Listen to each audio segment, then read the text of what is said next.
E aí, professor Jalbert, falando aqui com mais um Pense Diferente. E hoje o Pense Diferente vai ser com um cara que eu gosto muito, meu amigo, meu parceiro, que é que o cara é intraempreendedor, ele é aprendedor, gerente estadual do Banco do Nordeste, palestrante do TEDx. Então, Keck, queria te agradecer pela sua atenção e pelo compartilhamento de conteúdo, pelo seu tempo que você está disponibilizando aí para a gente. Beleza, valeu. Obrigado, Jalber. É muito bom. Assim, você foi uma das primeiras pessoas que me deu assim, uma oportunidade, né, no espaço do teu canal aí, da gente conversar um pouco. E aí, assim, a gente naquela ocasião já falando sobre educação, sobre como é que a gente pode estimular os jovens no ensino superior a aprender de maneira melhor. Então, aqui é meio que a gente está repassando um pouco do que a gente conversou antes, né? E talvez trazer algumas coisas novas aí nesse período desde que a gente se encontrou pela primeira vez. Show de bola. Então, para a gente iniciar a nossa conversa, eu queria que tu falasse primeiro aí quem é você, cara? Quem é Keck? Diga aí. Keck é paraibano, nasceu aqui na cidade de João Pessoa. Minha família é toda de Patos, na verdade, então eu sou 200% paraibano. E até como eu gosto de me definir, né? Quando você pergunta, você faz um mini resumo seu, Keck, é a primeira coisa que eu digo que eu sou paraibano. Sou pai de 2 crianças lindas, sou casado, eu acho que família para mim é um alicerce fundamental. E aí, dito isso, aí é que eu vou falar de quem o Keck, esse é a essência do Keck, e o Keck como profissional, ele começou a trabalhar cedo na empresa familiar do pai dele. O pai dele tem uma loja de venda de doces e chocolates. Comecei jovem, adolescente com ele. E academicamente eu vim me formando na minha primeiro nível de formação como técnico pelo IFPB. Quando eu ainda entrei como escola técnica lá. E era o curso de processamento de dados, que depois, hoje se chama curso técnico em informática. Me graduei em administração de empresas pela Universidade Federal da Paraíba. Depois fiz mestrado em administração de empresas também pela Universidade Federal da Paraíba, com ênfase em sistemas de informação. Logo em seguida, eu cursei um MBA em gerenciamento de projetos da Fundação Getúlio Vargas. Era uma curiosidade que eu tinha grande, e é uma coisa uma dica que eu deixo no final. A gente ainda vai conversar sobre isso hoje, mas uma dica que eu acho importante é você estudar sobre coisas que despertam curiosidade, né? A gente ainda vai falar mais sobre isso. Então, eu tinha uma curiosidade sobre a atuação de um gerente de projetos. Depois eu fiz uma especialização em gestão pública, até pela natureza do meu trabalho, como eu sou gestor público, né? Eu trabalho como gerente estadual de crédito rural aqui no Banco Nordeste da Paraíba, na Superintendência Estadual. E aí, por isso, eu achei que era importante e relevante para o meu trabalho cursar uma especialização em gestão pública pelo UFPB. E, mais recentemente, eu fiz um MBA em gestão de negócios pelo IBMEC. Então, essa, digamos assim, seria minha grade acadêmica. Profissionalmente, como eu disse, eu comecei num negócio familiar, que é do meu pai. Trabalhei por causa do estágio do IFPB, na época Escola Técnica e depois Cefet, como estagiário na transição da Telemar para a Oi, e fiz o meu estágio de nível técnico, mas depois, para lá, eu acabei trabalhando na área de vendas. Fiz quase que uma transição natural quando eu fui contratado como funcionário. Voltei a trabalhar no negócio da família, depois da fase da Telemar, e passei no concurso do Banco do Nordeste, que foi até uma surpresa para mim, uma boa surpresa, um concurso que eu tinha realizado, se não me engano, no ano de 2004, recebi a convocação no ano de 2007, então já vou esse ano completar 13 anos de Banco do Nordeste. Comecei minha carreira na cidade de Cajazeiras, no BNB. E assim, afora tudo isso, né, o vínculo, né, a coisa que dá a liga aqui, como exemplo, é essa amizade que a gente tem, que foram o curso de criatividade que a gente fez do Murilo em 2017. Vamos fazer 3 anos que a gente fez aquela turma, e assim, foi algo que foi transformador para a minha carreira, tanto para o banco quanto para a minha vida pessoal. Eu sempre fui uma pessoa que gostei de fazer entregas relevantes, sempre fazer o meu trabalho muito bem feito. Se em sala de aula era um aluno, eu procurava ser estar entre os melhores alunos, como profissional que sou, procuro estar entre os melhores do meu setor, e aquele curso de criatividade me trouxe o que eu precisava. Eu sentia que tinha que mudar, que precisava me preparar para as mudanças que o mercado tem, e de lá para cá aconteceram, principalmente assim, os resultados que eu obtive foram muito acelerados depois desse curso de criatividade que a gente fez em 2017. Para quem não sabe, né, o Reaprendizagem Criativa é o curso de criatividade do Murilo Gun. Eu e Keke, a gente se conheceu lá. A gente é da turma 7, né, e esse curso também me ajudou muito na minha profissão.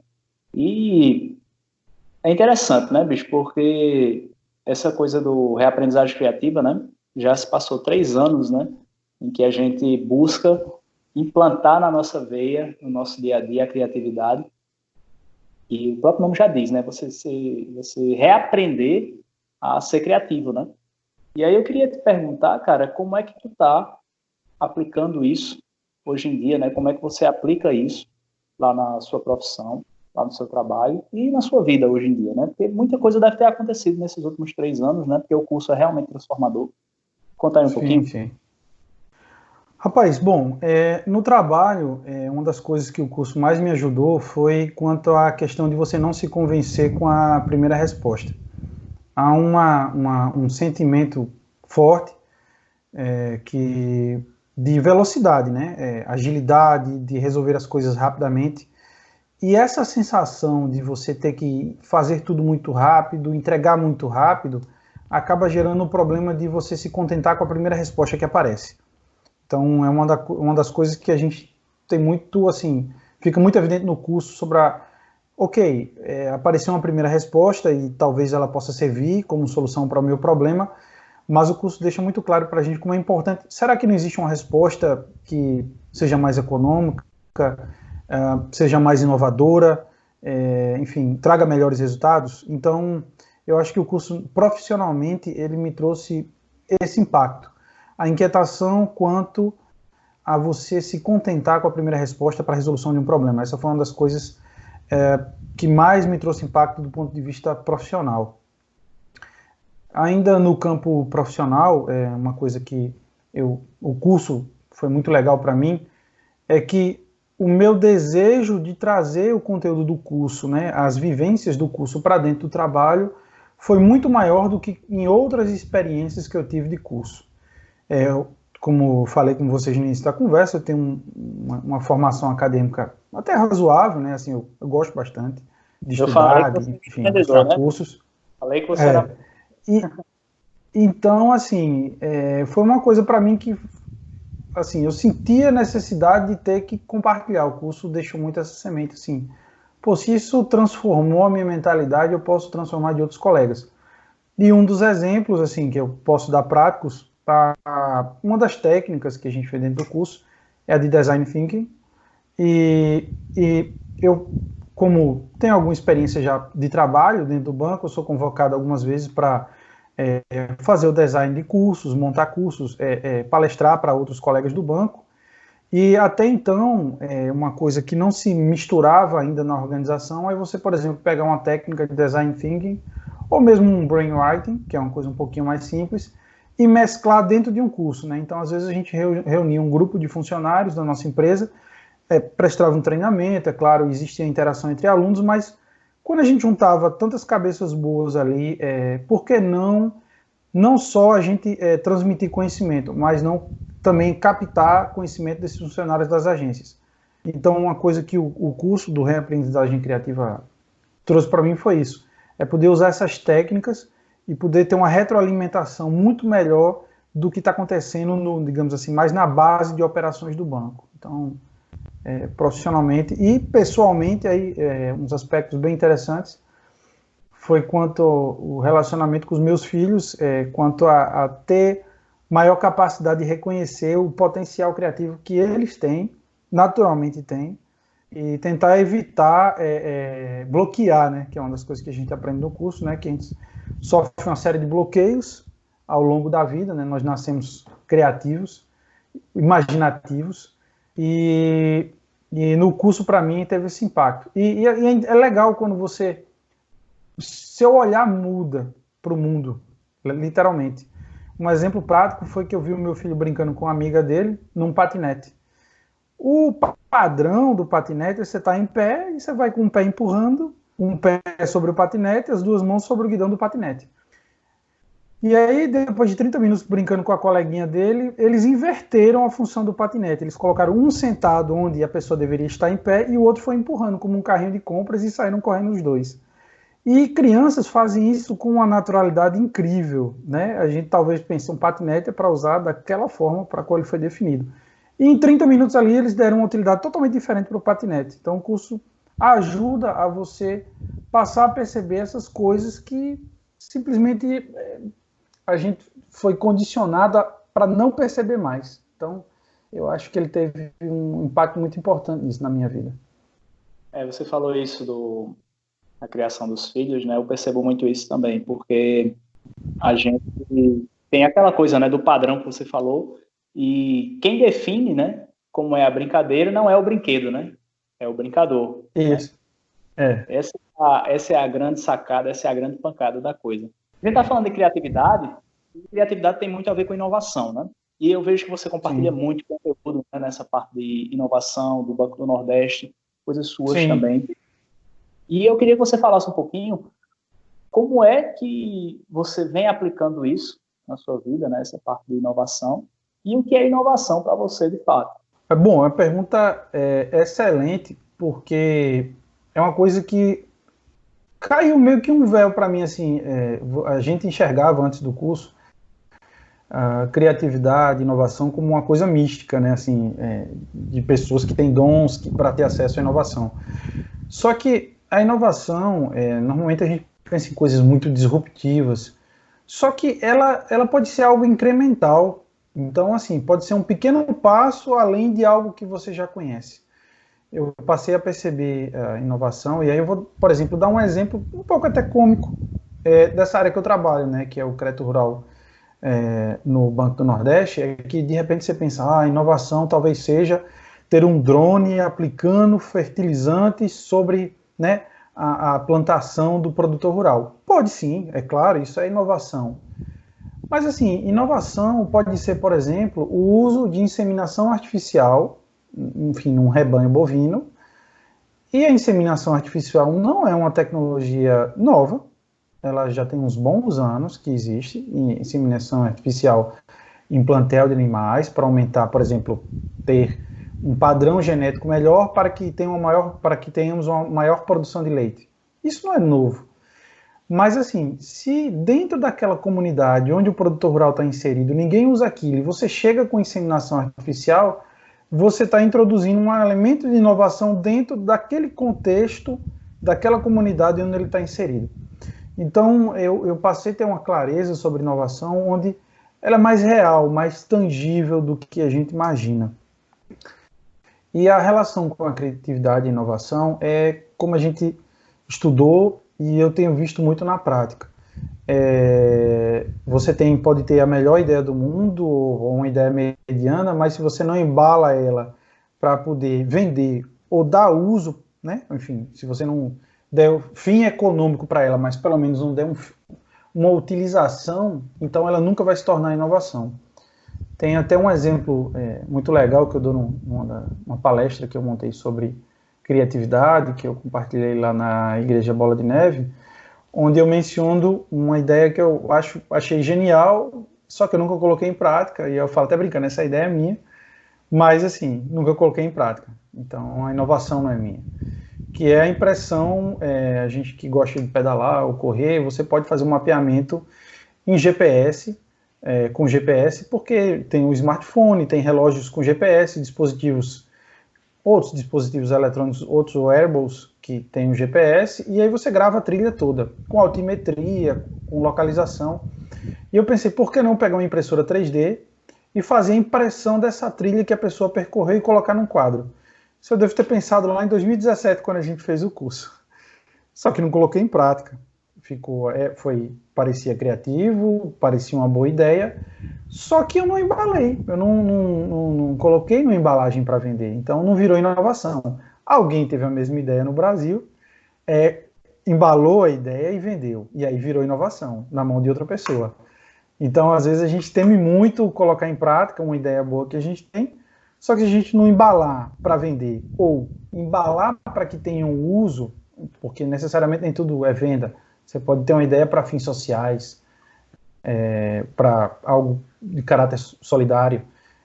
Se você não coloca em prática, não vira inovação. Então, esses conceitos hoje funcionam para mim assim, dessa forma. Inovação para mim, só fechando, pode ser uma maneira diferente de você fechar um caderno, sei lá, um caderno. Eu achei um exemplo super simples, algo que eu não tinha visto, por exemplo, um caderno que vem com estojo anexado no caderno. A gente sempre perde os lápis dentro da mochila ou de uma pasta, aí tá lá no caderno um estojo anexado. Eu recebi isso como um brinde. Eu nunca tinha visto até então, talvez a tua audiência, alguém conheça isso. Mas assim, parece um pouco óbvio, mas o cara foi lá e fez aquela combinatividade, né? Combinou um caderno com estojo e prendeu o estojo ao caderno, ou seja, ninguém mais perde lápis ou fica sem lápis na hora de fazer uma anotação. Então, inovação não é algo tão fora do nosso alcance, muito pelo contrário, é uma questão de exercício e de fazer as coisas acontecerem. Você falando foi a palavra que veio na minha cabeça, né? Combinatividade, né? Você aprende, né, que toda invenção é uma combinação, né? Você fala muito de intraempreendedorismo, né? Sim. E eu queria também que você falasse um pouquinho, né? O que é intraempreendedorismo para você e como você aplica hoje isso na sua vida? Sim, vamos lá. Esse aí foi, inclusive, o tema do TEDx, né, o convite que eu tive. O que acontece? Cada vez mais, é um tema que está muito na moda, empreendedorismo. Na verdade, a gente ouve mais sobre empreender, sobre empreendedorismo. Mas, assim, às vezes a gente não está pronto para abrir um empreendimento, né? A gente sabe que as coisas têm mudado do ponto de vista, sem querer abrir muito a discussão do ponto de vista econômico no país. Por exemplo, a gente vê que fundos de investimento, se você tiver recursos, se você tiver aplicações de renda fixa, cujas taxas estão ficando cada vez mais baixas, porque a Selic está mais baixa. Então, se você tem algum capital para remunerar, você não pode deixar mais nessas aplicações, porque elas vão ser corroídas pela inflação. Então, você vai precisar empreender. E para empreender, você precisa se preparar para abrir um negócio, né? Não preferencialmente abrir um negócio do qual você goste, porque aí você vai sentir aquela sensação que a gente diz assim, eu estou num negócio, mas como é algo que eu gosto, você diminui aquela sensação de trabalho.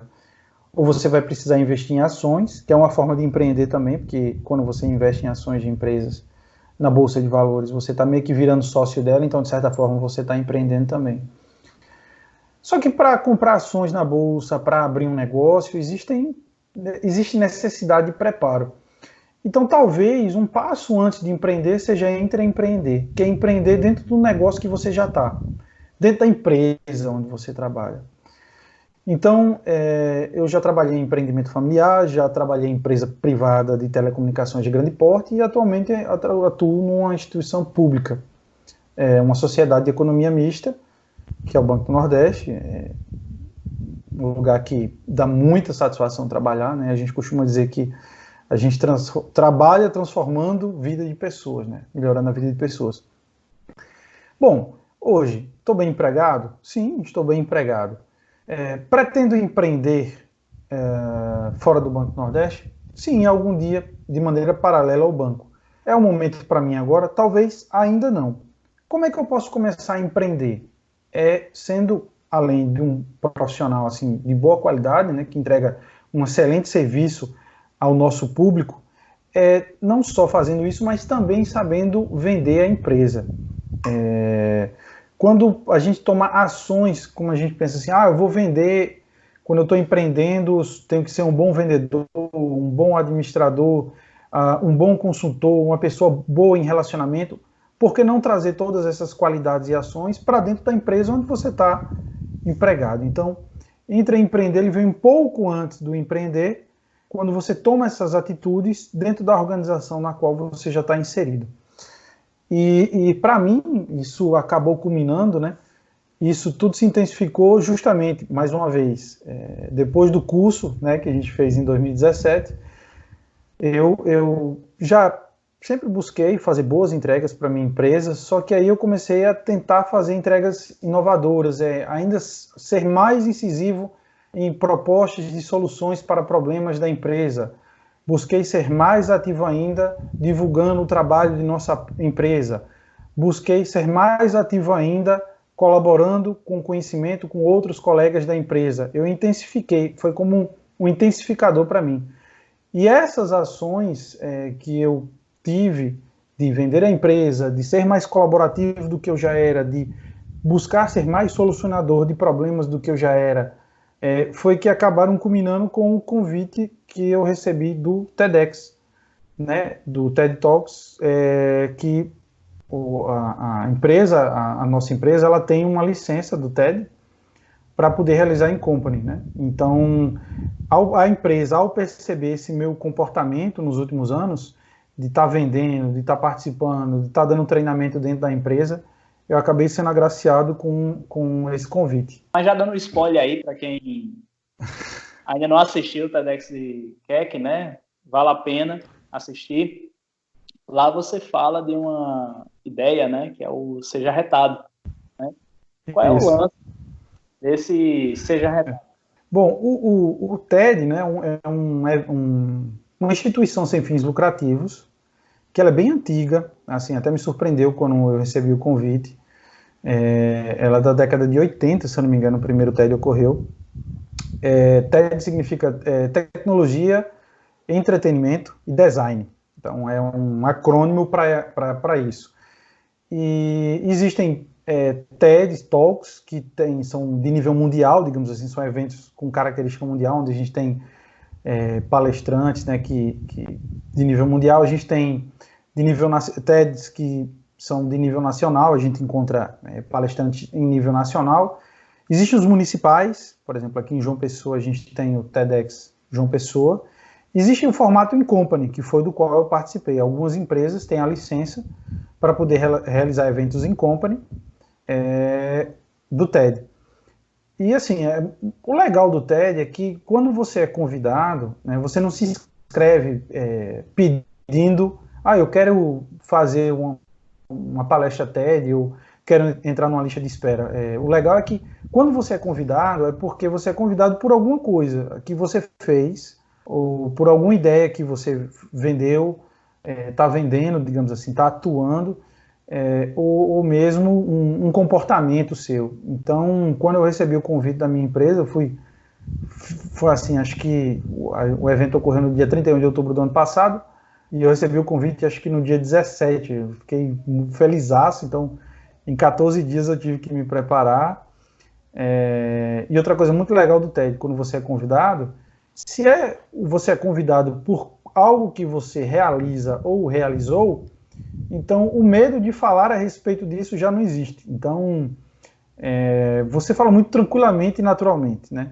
E o foco principal como a própria plataforma diz, né? Spreading ideas, né? Quer dizer, espalhando ideias. Você tem que entregar uma ideia para o mundo que possa ser replicável, enfim, que possa ser entendida em qualquer parte do planeta e que tenha um valor a entregar para as pessoas que estão assistindo.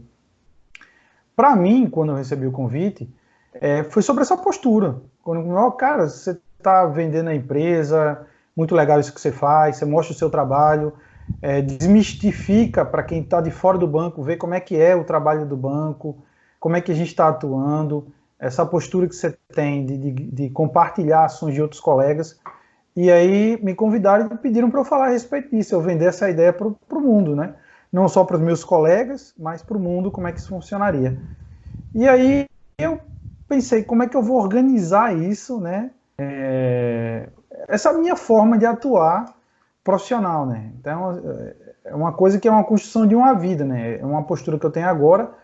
E aí eu disse, bom, acho que a maneira mais objetiva, até porque o TED ele tem um formato, né? Como vocês sabem, você tem um limite de 18 minutos para poder fazer a apresentação. Então, tem que ser bem estruturado, quer dizer, às vezes você tem um assunto que dá para falar 2 horas e você tem ali 18 minutos para vender, para espalhar a sua ideia para o mundo.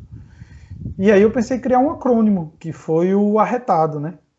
que são 4 sílabas, né? E aí as 4 partes. Então, assim, eu entendi que essa minha postura intraempreendedora, e que pode ser aplicada por qualquer outro profissional, ela se dividia em 4 partes, que seria o AR, né? De arretado, primeiro AR, que seria ar novo, dentro e fora da organização.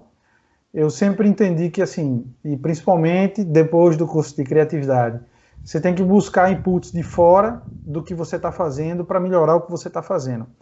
Então, dar aula pode ser uma forma de eu me tornar uma pessoa com comunicação melhor dentro da minha organização. Então, estou trazendo isso de fora. Buscar ar novo em um departamento, uma área, uma seção, uma célula totalmente diferente de trabalho, mesmo que seja dentro da minha empresa. Então, vou lá, levanto, tiro a bunda da cadeira, vou lá num outro setor, digo, cara, como é que é o teu trabalho?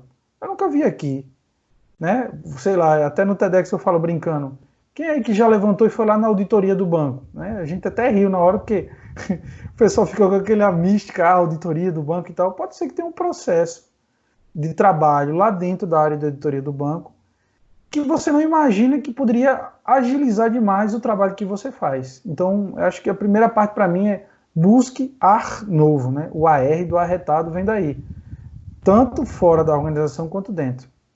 A segunda sílaba é arretado, né? O ré, que aí eu digo que é o replique, né? Replique e reconheça. Uma das coisas que eu intensifiquei foi buscar nos meus pares, ou seja, as pessoas que exercem a mesma função que eu dentro do banco, as melhores práticas deles e executar essas melhores práticas aqui na Paraíba. E, obviamente, ao executar essas melhores práticas, eu tento realizar aprimoramento, né, dos inputs que vêm de fora. E o que é muito importante, que dá liga, uma das coisas que dá liga ao intraempreendedorismo, e não só para o intraempreendedorismo, mas é bom para o clima organizacional, é você reconhecer que está usando a ideia de um colega. Então, se você eu uso a ideia de um colega do Rio Grande do Norte aqui na Paraíba, aplico, eu deixo bem claro que a ideia foi dele e que ele merece o mérito e que a ideia está dando certo aqui. Então, eu acho que replicar, né, e reconhecer boas práticas de outros colegas é um ponto muito importante para o intraempreendedorismo. Depois do ar, ré, aí vem o tá, né, da palavra. E o tá eu chamo de tamanho da tarefa. E esse tamanho da tarefa eu trago como uma coisa, na verdade, bem elementar, desde quando eu era adolescente e trabalhava com meu pai, que era, assim, você sempre ser muito cuidadoso e zeloso com tudo que você faz, não importa o tamanho da tarefa que tem sob sua responsabilidade. Às vezes a gente subestima fazer bem feito algo que é pequeno. E aí eu dou até exemplo como algo supostamente pequeno no TED, que foi o fato da bolsista que trabalha conosco organizar por cores post-its que eu recolhi de uma sessão de brainwriting que eu apliquei num curso dentro do banco. Então, assim, até não havia necessidade dela organizar por cores para mim, esses post-its. Só que, assim, eu achei legal o zelo dela por uma tarefa que parecia tão simples, que ela só precisava digitar o que o pessoal escreveu para mim, né? Eu ia usar esses inputs, mas ela organizou por cores. Então, assim, se houvesse a necessidade de organizar por cores, ela já tinha se antecipado.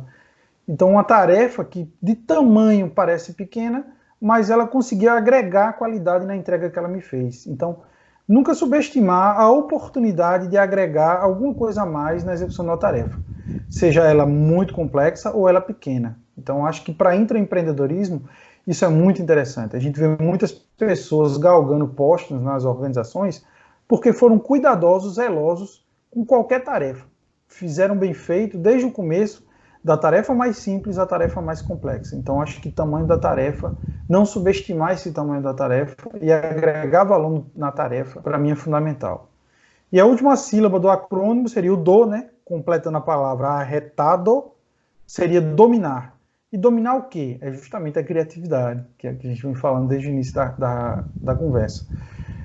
Esse domínio da criatividade se tornou fundamental para mim, porque foi o que abriu assim, os meus olhos, né? Assim, destravou os meus olhos e os meus ouvidos para poder fazer combinações que pudessem gerar soluções melhores para a nossa empresa. depois de ter participado de uma oficina que foi oferecida pela empresa onde eu trabalho, de Design Thinking, eu tive o advento de participar, assim, a gente como membro da Superintendência Estadual, a gente ajuda os nossos times a preparar os planejamentos estratégicos de cada unidade. E aí eu pensei, como é que eu vou conseguir combinar alguma coisa para o pessoal fazer o planejamento mais rápido e com maior participação dos times das agências. Afinal, quanto mais participação da base a gente tiver, maior a quantidade de inputs e melhor, digamos assim, a gente vai poder sentir o que a gente precisa para conduzir a organização. E aí eu usei a combinatividade, que é um dos conceitos que a gente aprende, né, onde nada vem do nada, onde, na verdade, o processo criativo a gente pode definir como uma combinação de inputs que a gente já tem. E aí eu peguei um Business Model Canvas, que você pode utilizar para a definição de um modelo de negócios, peguei uma rotina de planejamento estratégico e combinei. Aí criei uma espécie de planejamento estratégico Canvas, lá na nossa organização, onde a gente faz a impressão em tamanho A1 desse planejamento estratégico Canvas, para que fique visível para os colaboradores que participaram e que eles possam fazer alterações. E eu abordo isso também no TEDx. Então, dominar a criatividade é algo que, quando você oferece soluções com valor agregado para a sua organização, você está fazendo ela crescer.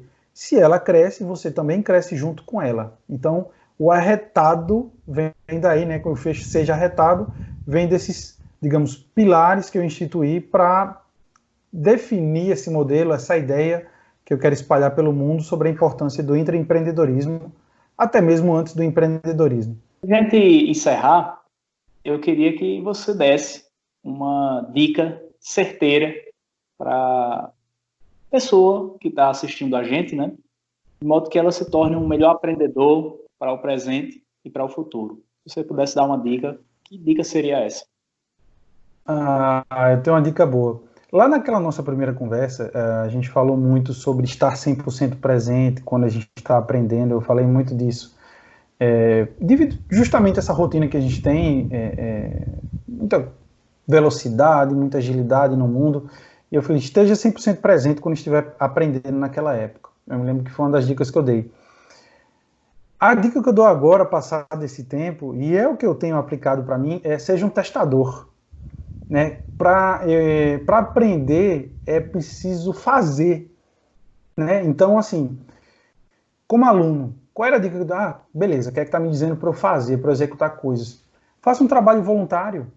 E aí eu vou dar uma dica agora muito bacana. A gente está prestes a ter aí no dia 21 de abril, 21 e 22 de abril, dias 21 e 22, o período do Dia Mundial da Criatividade.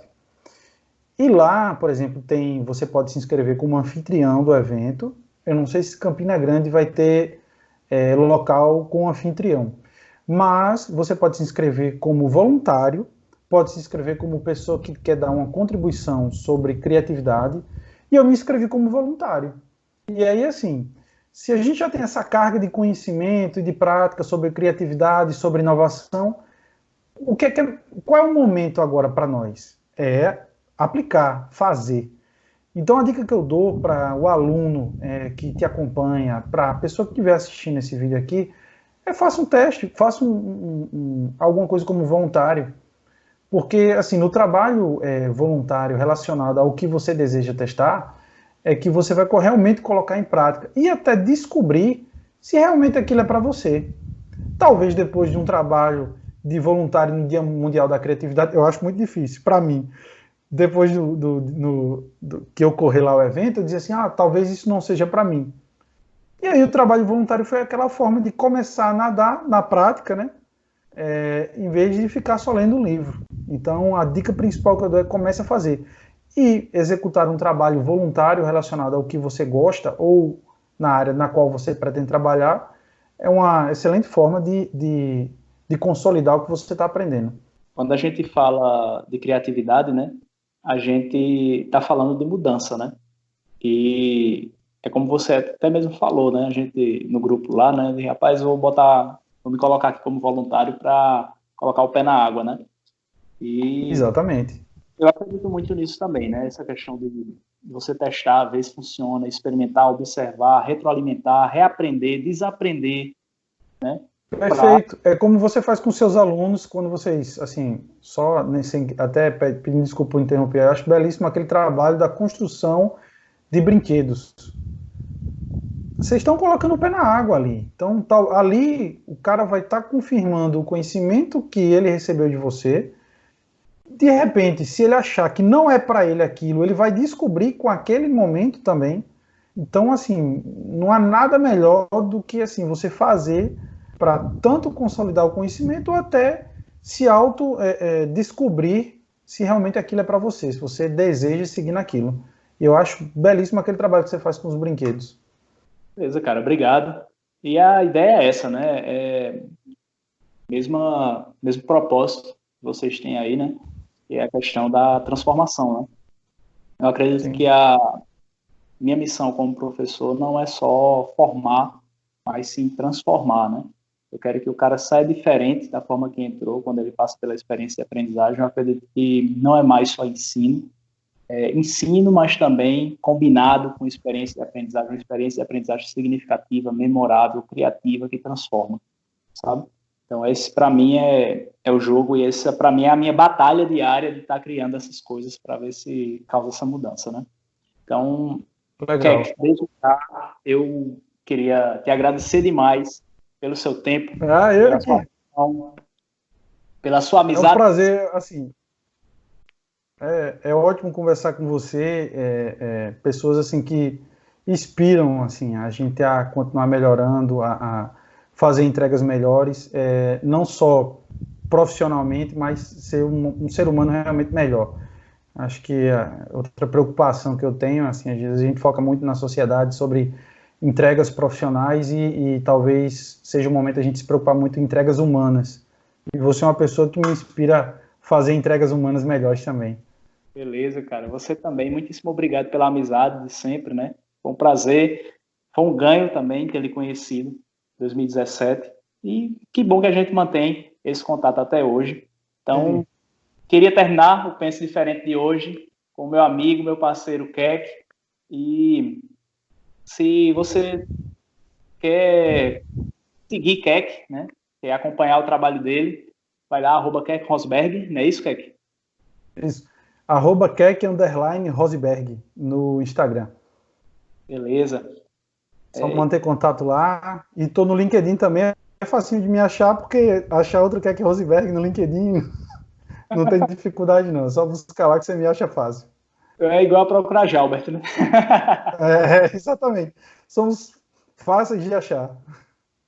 Beleza. Então, mais uma vez, queria agradecer. Então, esse foi o Pense Diferente de hoje. Se você gostou desse vídeo, curte, comenta, Obrigado. compartilha esse conteúdo com quem você gosta, com quem você acredita que pode se beneficiar com esse conteúdo. Se inscreve no canal, ativa as notificações para estar recebendo um vídeo novo toda semana que a gente posta aqui no canal. Desejo bons estudos para você, fique bem e a gente se vê no nosso próximo Valeu. Pense Diferente. Valeu!